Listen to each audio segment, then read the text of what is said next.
Friends, welcome है आप सभी का आपका अपना यूट्यूब चैनल इंग्लिश विद्या एजुकेशन पर। तो आज द हिंदू एडिटोरियल का चौथा पार्ट है, जिसमें हम लोग कोशिश कर रहे हैं कि न्यूज़पेपर कैसे समझें उस चीज के बारे में, है ना। तो डेली रात 8 बजे आपका वीडियो आता है, जिसमें वोकैबुलरी हम लोग सीखते हैं, ग्रामर सीखते हैं, कॉम्प्रिहेंशन भी साथ में आप समझते हैं चीजों को, कैसे चीजों सीखी जाती है, कैसे चीजों को समझते हैं जो। तो ये आपका चौथा पार्ट रहा। द हिंदू का इसमें एडिटोरियल होता है, ठीक है, जो विष्णु सर आपके पढ़ाते हैं, है ना।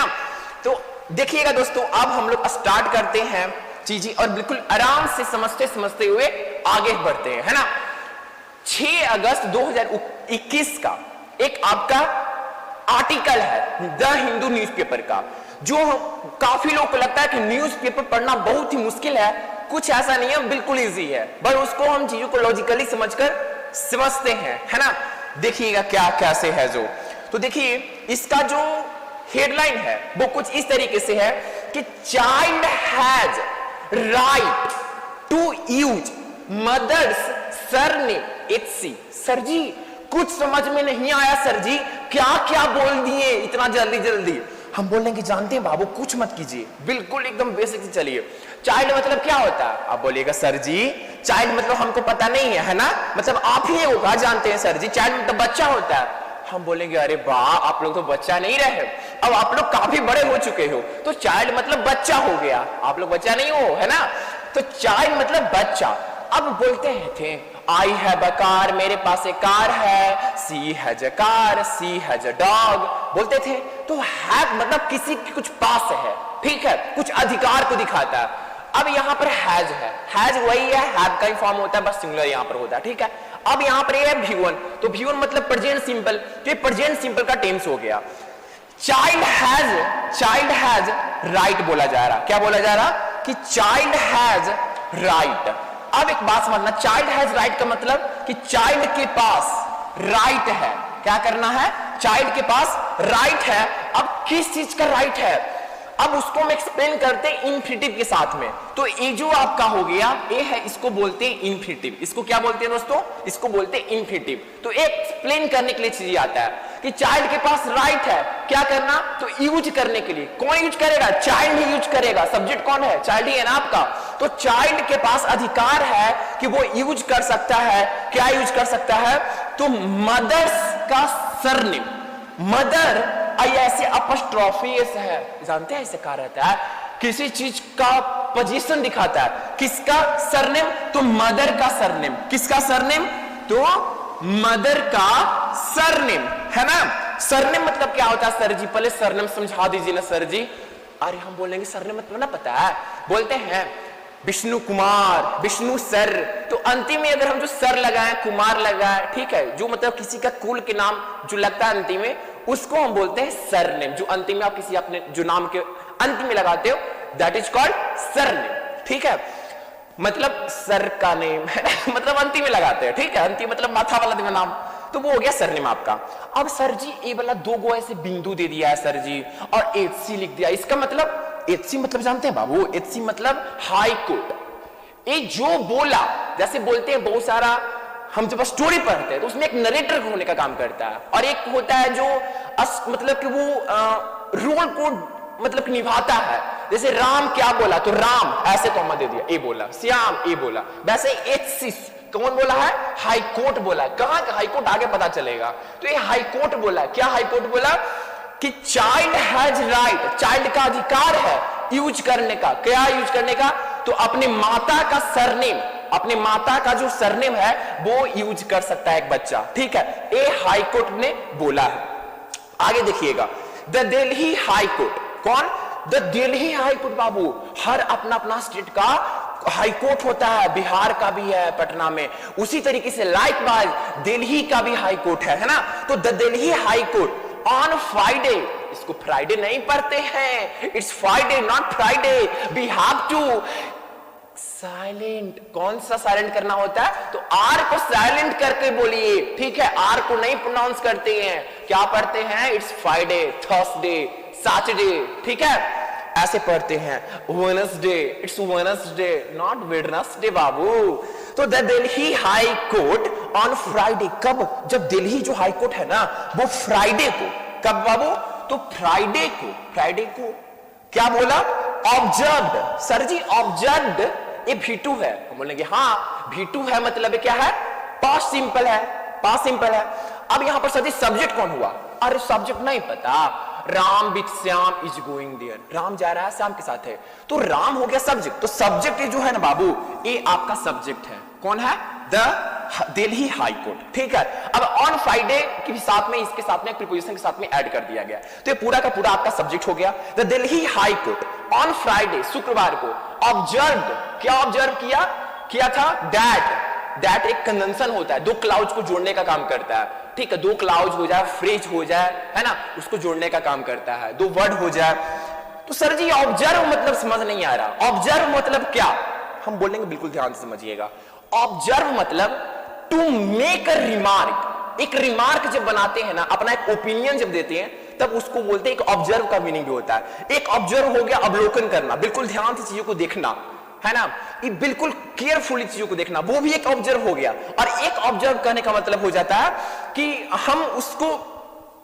हम किसी चीज को देखकर क्या ओपिनियन जो बनाए, वो होता ऑब्जर्व करना। तो कुछ रिमार्क बनाए होंगे, क्या ऑब्जर्व किए? देखिए अब यहां पर रिमार्क आपका है, रिमार्क ए है कि डैट कंजंक्शन से जोड़ दिया, ठीक है।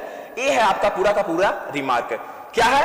एवरी, देखिएगा, every child has the right to use his or her mother's surname if he or she wishes to. मतलब देखिएगा, ये तो एक कंजंक्शन हो गया। ये क्या है? कंजंक्शन है, इसको बाद में रखिए। अब क्या रिमार्क किया वो यहां से समझिएगा कि एवरी चाइल्ड, एवरी मतलब प्रत्येक, एवरी एक एडजेक्टिव हो गया, चाइल्ड एक यहां पर एक नाउन हो गया, ए है सब्जेक्ट यहां का, ठीक है। ए यहां का सब्जेक्ट हो गया। क्या हो गया बाबू? ए हो गया सब्जेक्ट, है ना। तो child has the right, child के पास राइट है, अधिकार है, और द लगा हुआ है, तो वो राइट नहीं, सही वाला राइट नहीं, वो तो एडजेक्टिव हो जाता है बाबू। और यहां पर द है लगा हुआ। द मतलब जानते हैं, द जो होता है ना, वो नाउन के पहले आता है, आर्टिकल उसको बोलते हैं, समझे। तो ये राइट है, चाइल्ड के पास, बच्चा के पास अधिकार है क्या करने का? टू यूज करने का। क्या यूज करने का? तो his or her mother's. Sir ji his or हर काहे कर दिया सर जी? तो सुनिए काहे कर दिया। हिज हो सकता है किसी मम्मी का बेटा है, किसी मम्मी का कोई बेटी है, तो लड़का लड़की दोनों को दिखाया जा रहा है, ठीक है। तो हिज और हर से दिखा दिया, और यहां पे कंजंक्शन मतलब दोनों को यहां पर जोड़ रहा है। मदर्स सरनेम, अपने मम्मी का वो सरनेम यूज कर सकता है, लड़का हो या लड़की हो। इफ जो होता है ना, वो अननोन, क्या होता है? अननोन एक कंजंक्शन होता है जो अननोन चीजों को दिखाता है, या फिर बोल सकते हैं कि वो कंफर्म नहीं है। ही और सी विशेस टू, अगर वह विश करता है, ठीक है। विशेस टू यहां से है, ठीक है। विशेस टू करने का मतलब क्या हो गया? तो विश मतलब हो गया कि अगर वो विश मतलब बोलते हैं ना कि मेरा विश ए है, मतलब वो अगर वो इच्छा करता है, एक स्टेटिव वर्ब होता है। ही लड़का या सी लड़की, उसके जो बेटा बेटी है, अगर दोनों का इच्छा है कि हम सरनेम रखें अपनी मम्मी का, तो ऑब्वियस ही बात है वो रख सकता है। ऐसा जरूरी नहीं है कि अपने पापा का ही रखना पड़ेगा, ठीक है। तो ये था पूरा का पूरा स्टेटमेंट। आपका जो स्टेटमेंट हो गया वो यहां से यहां तक हो गया। चाइल्ड से अगर हम ले लें, और ये पूरा का पूरा स्टेटमेंट किसका था बाबू? किसका स्टेटमेंट था? ये था आपका हाई कोर्ट का, ठीक है। ये था पूरा का पूरा स्टेटमेंट, है ना। इतना विश्वास करते हैं कि इतना आप लोग को समझ में आया होगा, ठीक है। चलिए अब हम इसके बाद आगे बढ़ते हैं, क्योंकि काफी कुछ आज के आर्टिकल में समझना है। आगे है जस्टिस रेखा पल्ली मेड द ऑब्जर्वेशन। अब जानते हैं, अगर सिर्फ आपको वर्ब का यूज करना है तो आप ऑब्जर्व कर लेते, पर यहां मेड द ऑब्जर्वेशन घुमा कर सकते हैं। यहां ऑब्जर्वेशन को नाउन फॉर्म बना दिया, और मेक को मतलब किसी ऑब्जर्वेशन को बनाना, मेक से मेड कर दिया, V2 फॉर्म यहां इसको कर दिया, ठीक है। इनडायरेक्टली बोला है जस्टिस रेखा। जस्टिस जो है वो रेखा पल्ली है, कहां का? तो दिल्ली हाई कोर्ट का, ठीक है। जस्टिस रेखा पल्ली ये पूरा का पूरा सब्जेक्ट हो गया। बाबू न्यूज़पेपर में ना सब्जेक्ट पकड़ना बहुत जरूरी होता है, ठीक है। क्या पकड़ना बहुत जरूरी होता है? सब्जेक्ट पकड़ना जरूरी होता है। जब तक आप सब्जेक्ट नहीं पकड़ोगे तब तक सही से मीनिंग आप नहीं पकड़ पाओगे। तो जस्टिस रेखा पल्ली क्या किए? यहां पर आपका V2 हो गया, ये क्या हो गया? आपका V2 हो गया, है ना, मतलब ये पास्ट को दिखा रहा, ठीक है। जस्टिस रेखा पल्ली मेड ऑब्जर्वेशन, एक रिमार्क जो बनाए, डिसीजन लिए, क्या? वाइल हियरिंग मतलब कि while मतलब क्या हो गया, एक प्रीपोजिशन होता है, इसके बाद हमेशा नॉन फॉर्म ही आता है, तो वर्ब यहां पर है, वर्ब का नॉन फॉर्म बनाने के लिए जिरंड का यूज किया गया, मतलब व्यून प्लस आईएनजी इसमें ऐड कर दिया गया। तो while hearing, क्या सुनते हुए, तो वो जो पटिशन था, इसको पिटिशन नहीं पढ़ते हैं, पटिशन ही पढ़ते हैं, ठीक है। लग रहा होगा आप लोग सर जी गलत बोल रहे हैं, पर जाकर आप गूगल कर लेना, एक पटिशन होता है, पिटिशन नहीं होता। अब पटिशन क्या होता है सर जी, क्या सुनते हुए, तो पटिशन सुनते हुए। पटिशन मतलब जब आप किसी सुप्रीम कोर्ट में या फिर हाई कोर्ट में किसी जज को बोलते हैं कि ऐसा हो रहा है, ऐसा होना चाहिए, आपका जो एक रिक्वेस्ट है उसको बोलते हैं पटिशन, ठीक है। जो आपका याचिका है, जो आप कोर्ट में जाकर वहां पे फाइल किए हैं, तो वो पटिशन। पटिशन सुनते हुए वो ऑब्जर्वेशन दिए कि बाय, और जो पटिशन था, ठीक है, वो पटिशन जो था by a minor girl's father, किसके द्वारा सर जी, कुछ समझ में ना आया, आगे बताइए। तो पहले इतना घबरा के बता रहे हैं आप, देखिए बाय एक होता है प्रीपोजिशन, किसके द्वारा, तो एक जो पटिशन दिया गया था वो दिया गया था माइनर गर्ल्स फादर। माइनर मतलब सर जी, तो माइनर मतलब उतना बड़ा नहीं, छोटा, बोलते हैं बहुत माइनर प्रॉब्लम है, माइनर मतलब छोटा, तो माइनर मतलब वैसा लड़की जो 18 साल की नहीं है, जो मैच्योर नहीं है, या फिर जो लीगली मतलब उसका एज मतलब वो अडल्ट नहीं है, उसको बोलते हैं माइनर गर्ल्स, ठीक है। माइनर जो गर्ल जो थी, उसके पापा क्या कर रहे थे, जो सीकिंग कर रहे थे उस पटिशन में, खोज रहे थे, क्या खोज रहे थे, डायरेक्शन खोज रहे थे। इसका सारा एडजेक्टिव, ये जो यहां से यहां तक आप देख पा रहे हैं, ये जो यहां से यहां तक देख रहे हैं, ये पूरा का पूरा बाबू एडजेक्टिव है। क्या है, ये पूरा का पूरा एडजेक्टिव है, ये भी एडजेक्टिव ही है। इसके बारे में एक्स्ट्रा इंफॉर्मेशन देने का काम कर रहा कि कैसा पटिशन, तो एक माइनर के जो गर्ल्स फादर थे, है ना, उनके द्वारा था, और किसके बारे में था, तो वो जो डायरेक्शन सीख कर रहा था, किसका डायरेक्शन, तो टू द ऑथोरिटीज, मतलब टू द ऑथोरिटीज जो वहां पर जो लोग बैठे होते हैं, है ना, जो मतलब कि वहां पर ऑफिस में जो लोग बैठे होते हैं, जिनके हाथ में पावर है कि वो किसी को पावर दे सकते हैं, तो उनसे क्या कर रहे हैं, डायरेक्शन खोज रहे हैं कि मुझे क्या किया जाए, रिफ्लेक्ट करवाया जाए हिज सरनेम। हिज मतलब जो पापा, जिनके पापा वो पटिशन दिए हैं, वो बोल रहे हैं कि वो अपनी मम्मी का नाम वहां पर, मतलब किसी स्कूल में वो बोल रहे हैं कि अपनी मम्मी का सरनेम वहां पर लगाया जा रहा है, तो मेरा लगाया जाए, to reflect his surname in his daughter. कहां, तो इन हिज डाउटर्स, अपनी बेटी के डॉक्यूमेंट्स में, in his daughter's documents, and not her mother's, किसकी डॉक्यूमेंट्स में, इन हिज डाउटर्स डॉक्यूमेंट, है ना, उसके डाउटर के जो डॉक्यूमेंट है स्कूल का, उसमें सरनेम किसका चाहिए, उनके पापा का आना चाहिए। And not her mother's, not उनके मम्मी का, हर मतलब वो लड़की के लिए, तो उसके मम्मी का नहीं, उनके पापा का आना चाहिए, वो उनके पापा का पटिशन है, ठीक है। आगे देखिएगा दोस्तों, आगे जो है, आई होप इसमें थोड़ा सा प्रॉब्लम हो रहा होगा आप लोग को, ठीक है, क्योंकि चीजें थोड़ा सा जल्दी बताया जा रहा है ना, तो हम कोशिश करेंगे कि जितना जल्दी आप लोग 1000 सब्सक्राइबर करोगे, और जितना जल्दी हम लाइव आने के अगर कैपेबल हो गए, लाइव आएंगे, तो वहां पर बिल्कुल डीप में और चीजों को 1 घंटा से लेकर 1.5 घंटा वहां पर समझाएंगे। पर यहां पर चीजों को एक बार रिकॉर्ड करना, फिर वहां से अपलोड करना, तो काफी ज्यादा वो मशक्कत वाली चीज हो जाती है, ठीक है। आगे देखिएगा, a father does not own. अब देखिएगा यहां पर ऐसे कर यहां पे ऐसे है, इसका कहने का मतलब है किसी द्वारा ये बोला गया होगा, किनके द्वारा, जस्टिस के द्वारा बोला गया है कि अ फादर, एक पापा, डज नॉट ओन। ओन मतलब क्या होता है, जिसे बोलते हैं आई ओन अ बाइक, मतलब हम इस बाइक का मालिक है, ओनर है, बोलते हैं ओन से बना ओनर, जो ओन करता है वो बनता है ओनर होता है, जिस चीज का मालिक होता है। तो एक father does not own the daughter, एक फादर बेटी का एक मालिक नहीं है, टू डिक्टेट दैट, क्या करने के लिए, डिक्टेट करने के लिए, मैंने उसको एकदम जबरदस्ती राजी करवाने के लिए, मनवाने के लिए, ठीक है।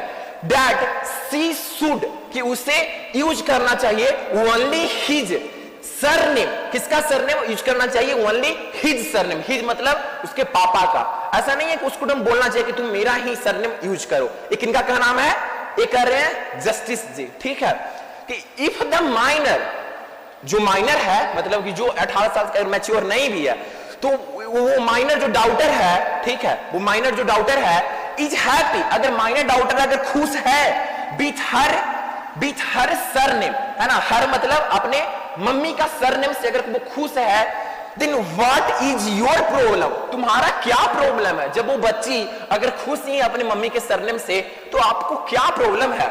है ना। तो जस्टिस पल्ली सेड, कौन बोला? जस्टिस पल्ली ये बातें सेड की है, ठीक है। आगे देखिएगा, वाइल डिक्लाइनिंग। सर जी वाइल डिक्लाइनिंग मतलब? तो डिक्लाइन मतलब होता है किसी चीज को रिफ्यूज करते हुए, किसी चीज को नॉट एक्सेप्ट करते हुए, मना करते हुए। तो वो मना करते हुए क्या बोले? To pass any direction on the father's plea. Plea मतलब वही होता है एक इमोशनल रिक्वेस्ट जिसको हम प्ली बोलते हैं, ठीक है। जो रिक्वेस्ट कोई देता है तो क्या बोले कि उस चीज को मना करते हुए एनी डायरेक्शन, उनके प्ली जो फादर का उनका जो रिक्वेस्ट था उसको मना करते हुए ये चीज बोले। आगे देखिएगा, आगे है डियर कि एडवोकेट अनुज कुमार रंजन। एडवोकेट जो है अनुज कुमार रंजन, ये कहां से आ गए? ये कौन है महोदय? तो इनके बारे में जब एक कॉमा लग जाता है तो उसके बारे में एक्स्ट्रा इंफॉर्मेशन देने की कोशिश करता है। तो कॉमा है अपेयरिंग, अपेयर मतलब तो किसी चीज के लिए वो प्रकट होना, और अपेयर बिफोर समबडी का मतलब हो जाता है ना किसी का स्टैंड लेना। तो किसके लिए वो वहां पे अपेयर कर रहे हैं, किसके लिए आ रहे हैं? एडवोकेट अनुज कुमार है तो फॉर द मैन मतलब किसी को जाना पहचाना लग रहा है, नोन आर्टिकल है। द मैन मतलब क्योंकि उसके पापा जो है ना, तो उनके लिए ये क्या कर रहे हैं? स्टैंड कर रहे हैं, उनको रिप्रेजेंट कर रहे हैं। ये एडवोकेट अनुज कुमार उनके तरफ से है। वो क्या कहे? सबमिट किए कि दैट हिज क्या एक कन्वेंशन है, दो क्लाउज को जोड़ रहा। क्लाउज मतलब एक सब्जेक्ट और एक वर्ब का कॉम्बिनेशन जब होता है तब उसको हम क्लाउज बोलते हैं। कि हिज क्लाइंट्स डाउटर, कि उसके जो क्लाइंट का जो डाउटर है, क्लाइंट मतलब उनके जो पापा के जो बेटी हुए, इज 6। क्लाइंट किसको बोलते हैं? जैसे हम अगर एडवोकेट हैं और मेरे पास कोई आया जिसे कस्टमर बोलते हैं, तो वो मेरा कस्टमर ना बोलकर उनको हम क्लाइंट बोलते हैं, ठीक है। तो क्या बोले कि हिज क्लाइंट्स डाउटर, जो उनके क्लाइंट का जो बेटी है वो 6 years old है महोदय। कितना? 6 साल की मात्र है, ठीक है। एंड कैन नॉट डिसाइड, और वो डिसाइड नहीं कर सकती, एक मॉडल्स है, ठीक है, उसका नेगेटिव है कैन नॉट का, तो वो डिसाइड नहीं कर सकती है सच इशू, इस तरह का इशू ऑन हर ओन, वो अपने आप पर खुद से वो इस तरह का इशू को डिसाइड नहीं कर सकती कि उसके लिए क्या सही है क्या गलत है। जो मिस्टर रंजन कौन? मिस्टर अनुज कुमार रंजन, ठीक है, इनको शॉर्ट में बोला जा रहा है मिस्टर रंजन। कंटेंड मतलब होता है कंटेंडेड है, ठीक है, कंटेंडेड है, ईडी लगा हुआ है, यहां पर ईडी लगा हुआ, ठीक है। इसका मतलब पास्ट फॉर्म में क्या कंटेंडेड किए? कंटेंट मतलब क्या होता है सर जी? तो कंटेंट का जो मतलब होता है डियर, जो कंटेंट का जो मतलब होता है वो होता है कि किसी चीज पर, किसी चीज के लिए दावा करना, ठीक है। वो दावा कर रहे हैं कि कंटेंट इन दैट कि द चाइल्ड सरनेम, जो बच्चा का जो सरनेम है, वाज चेंज्ड, ये पैसिव फॉर्म है पास्ट सिंपल का, कि बच्चा का सरनेम वाज चेंज्ड, चेंज किया गया था। किसके द्वारा चेंज किया गया था बोला जा रहा? तो बाय हिज क्लाइंट्स एस्टर्न्स्ड वाइफ। अरे बाप रे बाप, ये बहुत बड़ा काम हो, क्या भी तो यूज कर लिया कि बाय हिज क्लाइंट्स एस्टर्न्स्ड वाइफ, कि उसके जो क्लाइंट है, उनके जो पापा हुए, उनकी जो वाइफ है, कैसी वाइफ? तो ये हो गया वाइफ, हो गया नाउन। अब नाउन के बारे में एक्स्ट्रा इंफॉर्मेशन मतलब ये एडजेक्टिव हो गया। तो कैसी वाइफ? जो एस्ट्रेंज्ड वाइफ। एस्ट्रेंज मतलब होता है किसी को त्यागना, यानी कि वो वाइफ मतलब कि जिससे कोई रिश्ता नाता नहीं है, वो जिसको त्याग दिया गया, ठीक है, दोनों के बीच में कोई मतलब कि वैसा कोई रिलेशन नहीं है रहा, ठीक है, उसको बोलते हैं एस्ट्रेंज्ड वाइफ। आगे देखिएगा डियर, तो उनके द्वारा नाम क्या बोला गया? कि उनके द्वारा जो सरनेम है बच्चा का वो चेंज किया गया था, ठीक है। यहां तक हो गया। आगे देखिएगा, वायलेशन ऑफ रूल्स।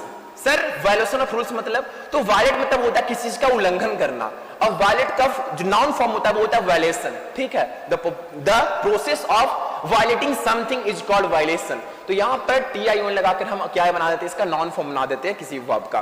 तो वायलेशन ऑफ रूल्स मतलब रूल का जो नियम था उसका उल्लंघन क्या था ये समझना। द लॉयर सेड, जो लॉयर था वो क्या बोला? सेड बोला कि द सरनेम, किसका surname? Surname of the child, जो बच्चा का जो सरनेम था वो चेंज किया गया था। कैसे? ऑन द बर्थ सर्टिफिकेट पे, on the pretext of correction of spelling.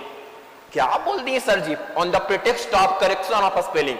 सुनिए, प्रिटेक्स्ट मतलब जो होता है, प्रिटेक्स्ट मतलब बोल सकते हैं एक ऐसा रीजन देकर, धोखाधड़ी से, जो कि सही रीजन ना हो। जैसे किस चीज का धोखा दिया गया या फिर क्या बोलकर किया गया? कि करेक्शन ऑफ स्पेलिंग, वहां बोले कि कुछ स्पेलिंग का करेक्शन करना है, स्पेलिंग में जाकर मेरा कुछ गलत हो गया है बच्चा में जो नाम है उसमें, और वो जाकर अपना नाम का जो सरनेम होता है वो जाकर चेंज कर दिए, है ना। तो on the pretext of correction of spelling, this was in violation of provisions, और यह क्या है, एक उल्लंघन है। This was violation of provisions, है ना, जो प्रोविजन है under section 11 of the Delhi registration of births and deaths rules the advocate submitted. क्या बोले कि ये जो आपका जो एक प्रोविजन है ना, जो अंडर 11 सेक्शन के अंदर आता है, जो Delhi registration of births and deaths rules का जो है उसके खिलाफ, एक कौन बोला, एडवोकेट ने सबमिट किया ये बातें बोलकर। ठीक है, आगे देखिएगा डियर, आगे है कि द हाई कोर्ट हाउएवर, इस सारा बात को सुनते हुए हाई कोर्ट जो है वो फिर भी, ठीक है, हालांकि, हाउएवर जो होता है एक एडवर्ब होता है, इसका मतलब हालांकि, ठीक है। तो हाई कोर्ट हालांकि डिस्पोज किया, डिस्पोज मतलब किसी चीज को एक रिमार्क देकर, एक मतलब उसका बोल करके, हाँ इस रिमार्क को बोल करके ये चीज पालन किया जाए, उसे छुटकारा पाना, ये होता डिस्पोज करना। तो डिस्पोज किया क्या, ऑफ द पिटिशन, पिटिशन से छुटकारा पाया, क्या बोलकर, विथ लिबर्टी, एक लिबर्टी के साथ में, एक लिबर्टी मतलब एक आजादी, एक आजादी दिया किसको, टू द मैन, वही एक मैन को, कि to approach his daughter's school to show his name as the father, कि वो उसके स्कूल में जाकर अपना नाम अपने पापा के तौर पे वहां पर जाकर दिखा सकता है। ठीक है, दिखाने के लिए बोल दिया। अब ऐसा क्यों बोला, क्योंकि इनके पापा, पूरा न्यूज अगर बताएं आपको, पूरा न्यूज तो इसमें यहाँ पर नहीं था, पूरा न्यूज अगर समझाएं तो वो ये था कि इनके पापा बोले कि जो और भी जो बीमा है, बीमा का जो पैसा है उसमें बहुत प्रॉब्लम होगा, क्योंकि मेरे नाम का जो सरनेम है उस नाम से इस बच्ची का जुड़ा हुआ है, तो बहुत प्रॉब्लम होने वाला है इस बच्ची को, तो इसके कारण से वहां पर एक दे दिए, है ना, कुछ लिबर्टी एक दे दिए। तो चलिए दोस्तों, आज का यही था आपका। So thank you very much and thank you so much, आप सभी को थैंक यू कि आप लोग आकर आज यहां पर ज्वाइन किए और चीजों को लर्न किए और सीखने की कोशिश की, है ना। तो थैंक यू सो मच आप सभी को, मिलते फिर कल, तब तक के लिए हैव अ नाइस डे और हैव अ